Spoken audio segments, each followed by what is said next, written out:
How's everyone doing today? My name is Mike. Thank you so much for coming back to my channel. As always, it is greatly appreciated that you take some of your free time out to come listen to me talk about swords.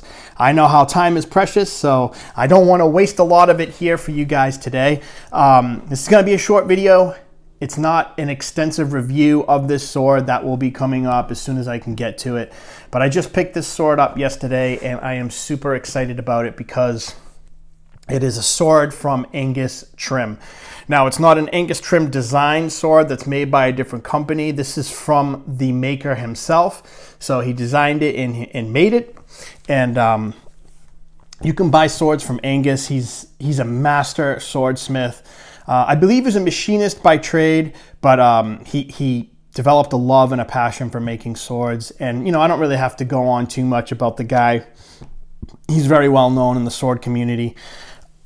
You can go to his Facebook page where he lists swords that he makes. Whenever he's completed one or decides he wants to sell one, he puts it up on his Facebook page. And then whoever gets there first and, you know, tells him that he's interested in it, you can buy it direct from him. And he does make some blades and sell them to various companies like XIIa and stuff like that. So I got this from his Facebook page. I just sent him a message, said, hey, I like the sword, I want to buy it. And yeah, we sealed the deal. And so here it is. I want to show it to you guys because it's a beautiful sword. And I just had some free time to put up a video, and I thought that this would be a good one to do. Plus, I'm super excited about it, and I'd like to show people who would appreciate it. So I think that's you. All right. He ships them in these gun cases, which is sort of interesting, but it's a very good idea. Keeps the swords nice and safe and whatnot throughout shipping. And you can reuse this, which is great. You know, I have some swords that I don't have scabbards for, so you can fit like 2 or 3 of them in here if you place them in a nice way. So I'm actually psyched that he sent it in one of these.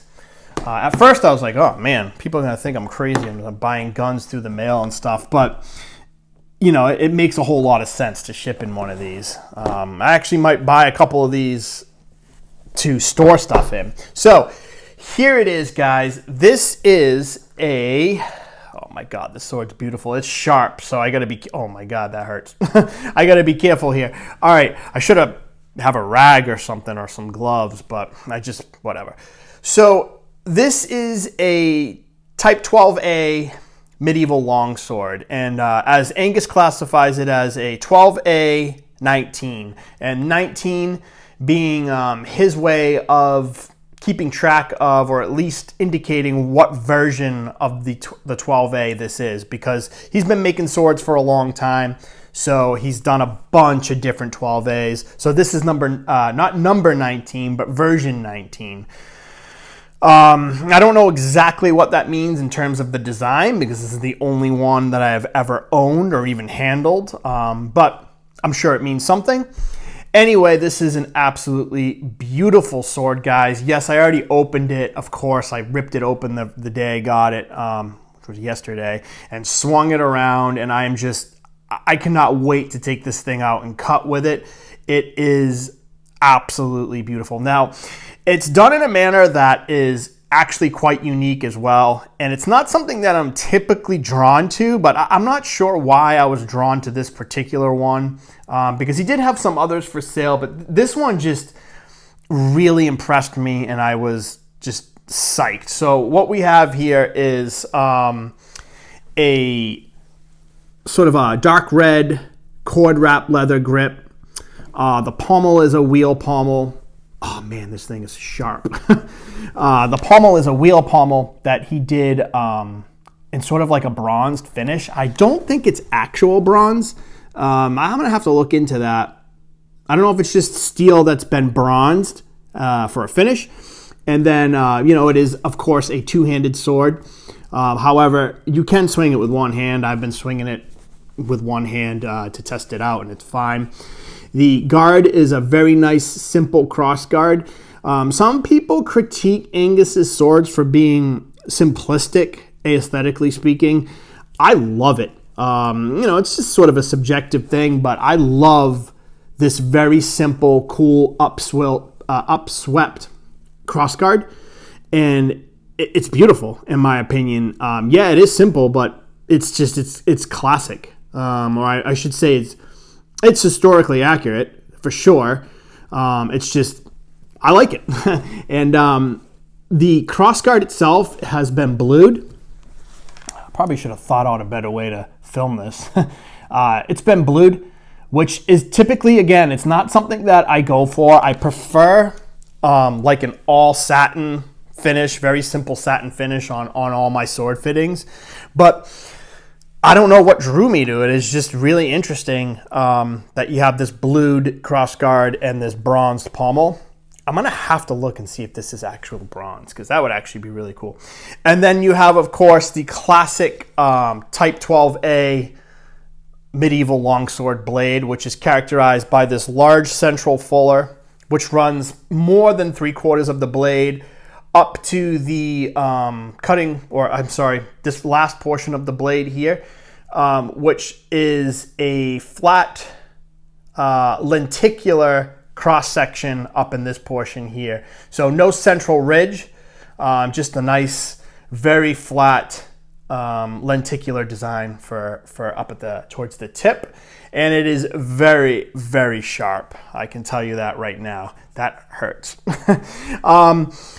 Now, one of the really interesting things is, and I haven't actually seen this before on a sword. I mean, I'm sure someone's done it before, but the fuller has been blued. And I don't know how it's done. I don't know if he did it with an etch or heat. I'm not really sure. I'm going to have to look that up. But I don't know if you can see it there, but there's a blue tint in the fuller.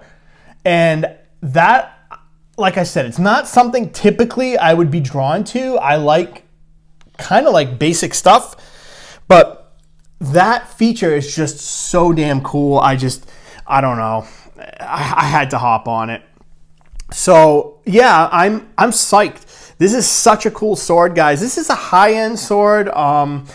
I have owned high-end swords before, and they are amazing pieces of work. I've had a sword from Arms and Armor, the Schloss Erbach sword, which I never got a chance to review here. I had to end up selling that one because I needed money at the time, which that broke my heart. I don't know. Maybe I'll get another one of those. Who knows?